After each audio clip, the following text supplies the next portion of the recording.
Hi అండి. అందరికీ నమస్కారం. Welcome to my channel vision software solutions. So today's class is design menu in MS word. Already last క్లాస్‌లో మనం layout menu గురించి discuss చేసాం. So first క్లాస్‌లో హోమ్ ట్యాబ్ చెప్పాను. సెకండ్ క్లాస్‌లో లేఅవుట్ మెను, థర్డ్ క్లాస్‌లో design menu. So day wise classes attend అవ్వండి. ఇప్పుడు మీకు క్లారిటీగా అర్థమవుతుంది. ఒకవేళ ప్రీవియస్ క్లాసెస్ మీరు ఏమైనా మిస్ అయితే ఒకసారి ప్రీవియస్ క్లాసెస్ చూడండి. అవి విన్న తర్వాత ఈ క్లాస్ వినండి, క్లారిటీగా అర్థమవుతుంది. సో ఓకే, ఈరోజు క్లాస్లో హోమ్ ట్యాబ్ అయ్యింది, లేఅవుట్ ట్యాబ్ చెప్పాను. Okay, today's topic is design menu. So డిజైన్లో ఇక్కడ మీరు అబ్జర్వ్ చేస్తే చూడండి, ఇవన్నీ కూడా ఫార్మేటింగ్ ఆప్షన్స్ అంటారు. దీని గురించి మీకు తర్వాత ఎక్స్ప్లెయిన్ చేస్తాను, ఈ ఫార్మేటింగ్ ఆప్షన్స్ గురించి. ఇందులో ఇక్కడ చూడండి, పారాగ్రాఫ్ స్పేసింగ్ ఉంది కదా, అలానే ఎఫెక్ట్స్ ఉన్నాయి. సో ఇవన్నీ కూడా మొత్తం ఇక్కడ ఈ ఆప్షన్స్ అన్నీ కూడా మీకు ఇన్సెట్ క్లాస్ చెప్పినప్పుడు ఎక్స్ప్లెయిన్ చేస్తాను. సో ఈ రోజు క్లాస్లో మీకు ఏంటంటే వాటర్ మార్క్ ఇంపార్టెంట్. ఇది మీకు ఇంటర్వ్యూస్లో కూడా అడుగుతూ ఉంటారు, వాట్ ఈజ్ వాటర్ మార్క్ అని చెప్పి. So water mark, page colour, page borders. ఇప్పుడు ఫర్ ఎగ్జాంపుల్ చూడండి, నేను ఆటోమేటిక్గా మ్యాటర్ తీసుకుంటున్నాను, RAND rand open bracket close bracket. So matter తీసుకున్న తర్వాత ఫస్ట్ ఏం చేయాలి, అలైన్మెంట్. బోత్ సైడ్ ఈక్వల్గా రావాలంటే ఏం చెప్పాను, సెలెక్ట్ ఆల్ చేసి Ctrl+J, అలైన్మెంట్ బోత్ సైడ్ ఈక్వల్గా అలైన్మెంట్ అవుతుంది. సో ఇలా అలైన్మెంట్ చేసిన తర్వాత ఇప్పుడు ఈ మధ్యలో నాకు వాటర్ మార్క్ కావాలి. సో వాటర్ మార్క్ అంటే ఏంటి అంటే, మీరు స్కూల్ ఆర్ కాలేజెస్లో క్వశ్చన్ పేపర్స్ అబ్జర్వ్ చేస్తే మధ్యలో ఆ కాలేజ్ నేమ్ ఉంటుంది, క్వశ్చన్ పేపర్కి మధ్యలో షేడ్ లైట్ కలర్లో కనిపిస్తూ ఉంటుంది, దాన్ని వాటర్ మార్క్ అంటాం. ఓకే, ఆ వాటర్ మార్క్ మనం ఎలా సెట్ చేసుకోవాలి అంటే, ఇక్కడ చూడండి ఆప్షన్ ఉంది చూడండి, వాటర్ మార్క్ అని చెప్పేసి.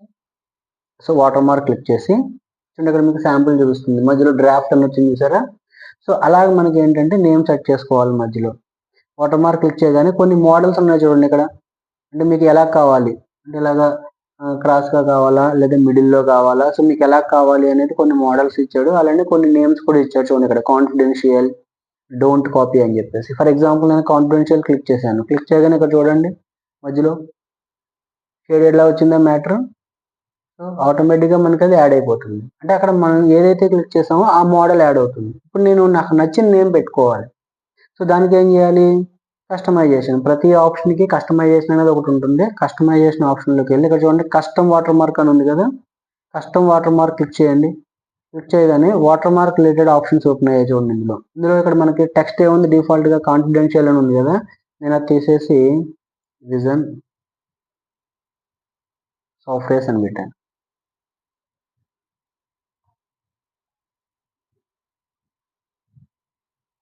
ఇలా.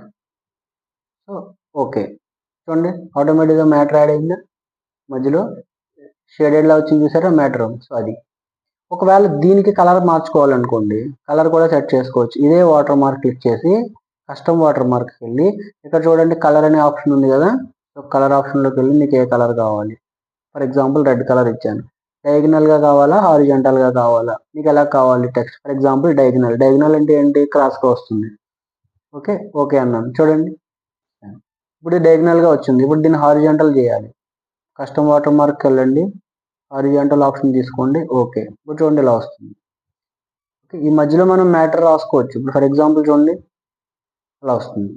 అంటే మన రెగ్యులర్ మ్యాటర్ నార్మల్గా ఉంటుంది, బ్యాక్గ్రౌండ్లో షేడెడ్ లాగా వస్తుంది, దీన్ని వాటర్ మార్క్ అంటారు.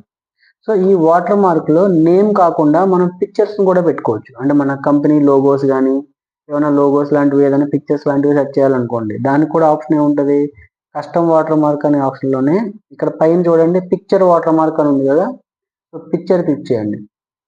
ఇక్కడ పిక్చర్ క్లిక్ చేయగానే ఇక్కడ చూడండి సెలెక్ట్ పిక్చర్ అని ఒక ఆప్షన్ ఉంది కింద. సెలెక్ట్ పిక్చర్ క్లిక్ చేసి మీ సిస్టంలో మీ పిక్చర్స్ ఎక్కడ ఉన్నాయి, ఓకే బ్రౌజ్లోకి వెళ్ళి మీ సిస్టంలో ఉన్న పిక్చర్స్ సెలెక్ట్ చేసుకోండి. ఫర్ ఎగ్జాంపుల్ ఏదైనా ఒక లోగో సెలెక్ట్ చేసుకోండి, లేదంటే ఏదైనా పిక్చర్ సెలెక్ట్ చేసుకోండి. ఓకే, చూడండి ఆటోమేటిక్గా బ్యాక్గ్రౌండ్లో వచ్చింది చూసారా, నేను లోగో సెలెక్ట్ చేశాను, విజన్ అనే లోగో సెలెక్ట్ చేశాను, ఆటోమేటిక్గా బ్యాక్గ్రౌండ్లో వచ్చింది. అయితే ఇది అంత క్లారిటీగా కనిపించట్లేదు. సో నాకు కొంచెం క్లారిటీగా కనిపించాలి పిక్చర్. వాటర్ మార్క్ అగైన్ మళ్ళీ వాటర్ మార్క్లో కస్టమ్ వాటర్ మార్క్ ఆప్షన్కి వెళ్ళి ఇక్కడ చూడండి వాష్ అవుట్ అని ఒక ఆప్షన్ ఉంది కదా, ఈ టిక్ మార్క్ తీసేయండి. టిక్ మార్క్ తీసేస్తే చూడండి కొంచెం క్లారిటీగా కనిపిస్తుంది. మన రెగ్యులర్ మ్యాటర్ ఉంటుంది, మ్యాటర్తో పాటు వాటర్ మార్క్ అనేది సెట్ అవుతుంది. అర్థమైంది కదా.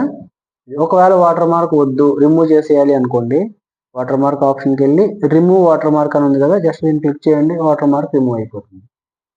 సో ఇది వాటర్ మార్క్లో ఉన్న option. Okay, next water mark అయ్యింది. నెక్స్ట్ నాకు పేజ్కి కలర్స్ కావాలి. అంటే ఈ వైట్ కలర్ పేజ్ వచ్చింది కదా, ఈ వైట్ కలర్ పేజ్కి నాకు కలర్స్ కావాలి. పక్కన చూడండి పేజ్ కలర్ అని ఒక ఆప్షన్ ఉంది కదా, ఈ పేజ్ కలర్ ఆప్షన్లోకి వెళ్ళి ఇందులో మీకు నచ్చిన కలర్ సెలెక్ట్ చేసుకోండి. చూడండి మీరు ఏ కలర్ సెలెక్ట్ చేస్తే ఆ కలర్ ఆటోమేటిక్గా కలర్ వచ్చేస్తుంది ఇందులో. ఇలా మీకు ఏ కలర్ కావాలో ఆ కలర్ సెలెక్ట్ చేసుకోండి. ఓకే, కలర్ క్లిక్ చేయగానే ఆటోమేటిక్గా వస్తుంది.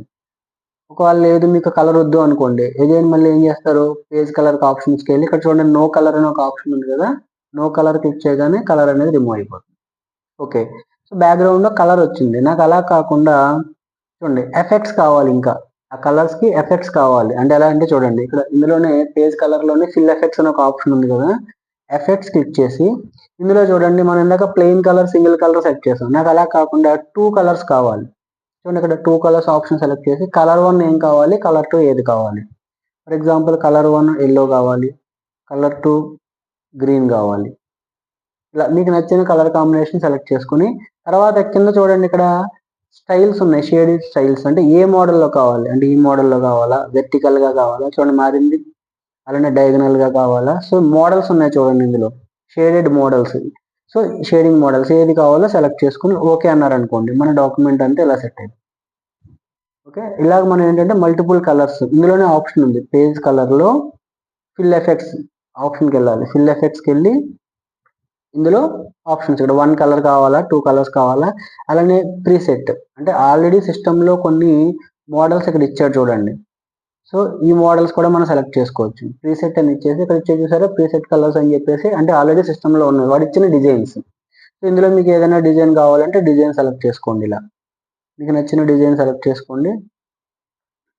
చాలా మోడల్స్ ఉన్నాయి ఇందులో. ఓకే అన్నారు అనుకోండి, ఆ మోడల్ యాడ్ అయిపోతుంది.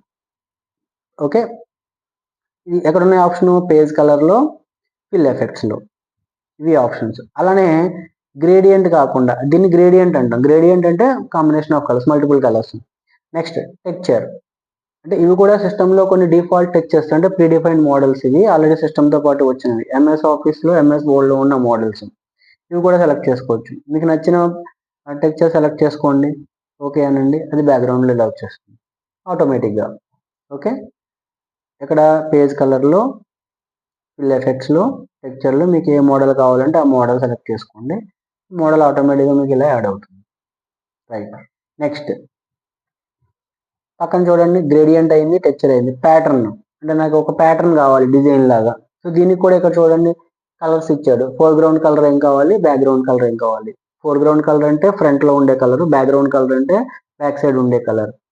ఓకే, ఈ రెండు కూడా ఇక్కడ సెలెక్ట్ చేసుకోండి మీకు నచ్చిన కలర్ కాంబినేషన్. ఫర్ ఎగ్జాంపుల్ నేను ఇది రెడ్ ఇచ్చాను, బ్యాక్గ్రౌండ్ రెడ్ ఇచ్చాను, ఫోర్గ్రౌండ్ వైట్ ఇస్తున్నాను. ఇందులో ఏ ప్యాటర్న్ కావాలో సెలెక్ట్ చేసుకోండి. ఫర్ ఎగ్జాంపుల్ ఈ ప్యాటర్న్ సెలెక్ట్ చేసుకున్నాను. ఓకే అనగానే ఆ ప్యాటర్న్ ఇక్కడ మనకి యాడ్ అయిందా డాక్యుమెంట్లో. సో అలా ప్యాటర్న్స్ మనకు నచ్చిన ప్యాటర్న్స్ కూడా మనం సెలెక్ట్ చేసుకోవచ్చు. నెక్స్ట్ పిక్చర్, ప్లెయిన్ కలర్ తెలిసింది ఎలా పెట్టాలో, అలానే గ్రేడియంట్ కలర్స్ తెలిసింది, ప్యాటర్న్ తెలిసింది, అలానే నెక్స్ట్ టెక్చర్ తెలిసింది. ఇప్పుడు వచ్చేసి పిక్చర్స్. సో ఇక్కడ చూడండి పిక్చర్ క్లిక్ చేయగానే సెలెక్ట్ పిక్చర్ అంటే మీ సిస్టంలో పిక్చర్స్ ఎక్కడ ఉన్నాయి. సో పిక్చర్ సెలెక్ట్ చేసుకోండి. ఫర్ ఎగ్జాంపుల్ ఇక్కడ బ్రౌజ్ ఆప్షన్ ఉంది కదా, బ్రౌజ్ అంటే మన సిస్టంలో ఎక్కడెక్కడ ఉన్నదో లొకేషన్, ఆ లొకేషన్లోకి వెళ్ళి పిక్చర్స్ ఎక్కడ ఉన్నాయో ఆ లొకేషన్కి వెళ్ళి నాకు కావాల్సిన పిక్చర్ని సెలెక్ట్ చేసుకోవడం. ఫర్ ఎగ్జాంపుల్ నేను లోగో సెలెక్ట్ చేశాను, ఓకే అన్నాను. చూడండి ఆటోమేటిక్గా మనం ఇచ్చిన లోగో బ్యాక్గ్రౌండ్లో వచ్చేస్తుంది. మనం ఇచ్చిన ఏ పిక్చర్ సెలెక్ట్ చేస్తే ఆ పిక్చర్. వేరే ఇంకో పిక్చర్ ఏదైనా సెలెక్ట్ చేద్దాం. పిక్చర్లోకి వెళ్ళి select picture, browse. For example ఇక్కడ డెస్క్టాప్ మీద ఉన్న పిక్చర్స్ ఉన్నాయేమో చూద్దాం. సంథింగ్ ఇక్కడ ఏదో పిక్చర్ ఉంది, పిక్చర్ సెలెక్ట్ చేసి ఓకే అన్నాను. చూడండి ఆటోమేటిక్గా పిక్చర్ బ్యాక్గ్రౌండ్లో వచ్చింది. అంటే మన డాక్యుమెంట్కి బ్యాక్గ్రౌండ్లో వచ్చేస్తుంది ఇలా పిక్చర్. ఓకే, సో ఇది. ఒకవేళ నాకు ఏ కలర్ వద్దు, ప్యాటర్న్ వద్దు, టెక్చర్ వద్దు, పిక్చర్ వద్దు, ఏం వద్దు, నాకు నార్మల్గా వైట్ కలర్ బ్యాక్గ్రౌండ్ ఏదైతే ఉందో డిఫాల్ట్ అదే కావాలనుకోండి, no colour, just no colour click చేస్తే నార్మల్ అయిపోతుంది. Okay, so water mark set చేసాం, పేజ్ కలర్ సెట్ చేసాం. ఇప్పుడు నెక్స్ట్ నాకు ఏం చేయాలి, ఈ పేజ్కి బార్డర్ కావాలి చుట్టూ. ఇక్కడ బార్డర్ ఆప్షన్ ఉంది చూడండి, బార్డర్ ఆప్షన్ క్లిక్ చేసి ఇందులో మోడల్స్ ఉన్నాయి చూడండి, మీకు ఏ మోడల్ కావాలో. ఓకే, మోడల్స్ ఉన్నాయి, అలానే కలర్ ఏ కలర్ కావాలి, అలానే ఆ బార్డర్ విడ్త్ ఎంత కావాలి, ఓకే, ఇవన్నీ ఆప్షన్స్ ఇందులో. ఇప్పుడు ఫర్ ఎగ్జాంపుల్ నేను మోడల్గా ఒకటి సెలెక్ట్ చేశాను, ఓకే అన్నాను. సో ఏ కలర్ వచ్చింది బార్డర్, సైజ్ తగ్గించాను చూడండి, బ్లాక్ కలర్ వచ్చింది. ఇప్పుడు నాకు అలా కాకుండా దానికి రెడ్ కలర్ కావాలి, మళ్ళీ పేజ్ కలర్కి వెళ్ళండి, ఇక్కడ కలర్ ఆప్షన్ ఉంది కదా, మీకు నచ్చిన కలర్ సెలెక్ట్ చేసుకోండి. ఫర్ ఎగ్జాంపుల్ రెడ్ కలర్ ఇచ్చాను, ఓకే, ఇలా వస్తుంది. సో ఇప్పుడు నాకు ఈ బార్డర్ సైజ్ విడ్త్ అనేది చిన్నగా ఉంది, ఆ విడ్త్ కొంచెం పెంచుకోవాలి. అగైన్ మళ్ళీ బార్డర్కి వెళ్ళండి, ఇక్కడ చూడండి విడ్త్ ఉంది కదా, విడ్త్ 3 పాయింట్స్ ఉంది కదా, 3 పాయింట్స్ని 6 పాయింట్స్ పెట్టాను, చూడండి విడ్త్ అనేది పెరిగింది. అర్థమైంది కదా. సో ఇలాగ మనకి బార్డర్ ఏది కావాలి, ఏ మోడల్ కావాలి, అంటే సింగిల్ లైన్ బార్డర్ కావాలా, 2D బార్డర్ కావాలా, 3D బార్డర్ కావాలా, ఏది కావాలంటే సెలెక్ట్ చేసుకోవచ్చు. అలానే బార్డర్లో నాకు లైన్స్ కాకుండా ఏదైనా ఆర్ట్ కావాలనుకోండి, ఆర్ట్ కూడా సెట్ చేసుకోవచ్చు. ఇక్కడ ఆర్ట్ అని చెప్పి ఇందులో కొన్ని మోడల్స్ ఉన్నాయి, మీకు ఏ మోడల్ కావాలో ఆ మోడల్ సెలెక్ట్ చేసుకోండి, ఇలా వస్తుంది. దీని సైజ్ తగ్గించాలి, పాయింట్స్ తగ్గించాలి. అగైన్ మళ్ళీ పేజ్ బార్డర్కి వెళ్ళండి, ఇక్కడ చూడండి విడ్త్ అని ఉంది కదా, ఆ విడ్త్ సైజ్ తగ్గించుకోండి. ఫర్ ఎగ్జాంపుల్ 24 పెట్టాను, సో ఆటోమేటిక్గా సైజ్ అనేది తగ్గుతుంది. ఓకే, సో ఇలా మనకు నచ్చినట్టు బార్డర్ ఎలా కావాలంటే అలా మనం సెట్ చేసుకోవచ్చు. ఒకవేళ బార్డర్ వద్దు అనుకోండి, అగైన్ పేజ్ కలర్, ఇక్కడ చూడండి నన్ అనే ఆప్షన్ ఉంది కదా, జస్ట్ నన్ను క్లిక్ చేయగానే ఆటోమేటిక్గా బార్డర్ అనేది రిమూవ్ అయిపోతుంది. చెప్పాను కదా, సెట్టింగ్ అప్లై చేయడం తెలియాలి, దాన్ని రిమూవ్ చేయడం కూడా తెలియాలి. సో ఇది ఆప్షన్స్, ఇవన్నీ ఇందులో ఉంటాయి. డిజైన్ మెను, మీకు ఓల్డ్ వెర్షన్ ఎంఎస్ ఆఫీస్ తీసుకుంటే అందులో ఈ layout menu and design menu, ఈ రెండు కూడా, లేఅవుట్ డిజైన్ రెండు కలిపి ఒకటే ఆప్షన్ కింద పేజ్ లేఅవుట్ అని ఉంటుంది. ఓకే, ఓల్డ్ వెర్షన్స్లో అంటే 2010, 2012, 2013 ఆ వెర్షన్స్లో మీకు ఏంటంటే లేఅవుట్ డిజైన్ రెండు కలిపి పేజ్ లేఅవుట్ అనే ట్యాబ్ ఉంటుంది, అందులో ఉంటాయి ఆప్షన్స్. లేటెస్ట్ వెర్షన్లో ఏం చేశాడు, లేఅవుట్ సెపరేట్ చేశాడు, డిజైన్ సెపరేట్ చేశాడు. ఓకే, ఆల్రెడీ లాస్ట్ క్లాస్లో లేఅవుట్ గురించి ఎక్స్ప్లెయిన్ చేశాను, ఇప్పుడు డిజైన్ ఆప్షన్ ఎక్స్ప్లెయిన్ చేశాను. ఓకే, ఒకసారి ఆ ప్రీవియస్ క్లాసెస్ విన్నాక ఈ క్లాసెస్ ఫాలో అవ్వండి. Okay, day 1, day 2, day 3 day wise మీకు ఛానల్లో ఉంటాయి, 1, 2, 3, 4 అని చెప్పేసి ఆర్డర్ వైజ్ మీరు క్లాసెస్ ఫాలో అవ్వండి. విన్న తర్వాత ప్రాక్టీస్ చేయాలి ఒకసారి, రఫ్గా షార్ట్ కట్స్ అవి నోట్ చేసుకోండి, కీ పాయింట్స్ అన్ని రాసుకోండి, ప్రాక్టీస్ చేయండి. 2-3 సార్లు ప్రాక్టీస్ చేస్తే మీకు ఈ ఆప్షన్స్ అన్ని అలవాట్ అవుతాయి ఈజీగా. ఓకే, సో నా క్లాస్ మీకు నచ్చితే లైక్ చేయండి, షేర్ చేయండి, సబ్స్క్రైబ్ చేయండి. ఏమైనా డౌట్స్ ఉంటే కామెంట్ చేయండి. Thank you.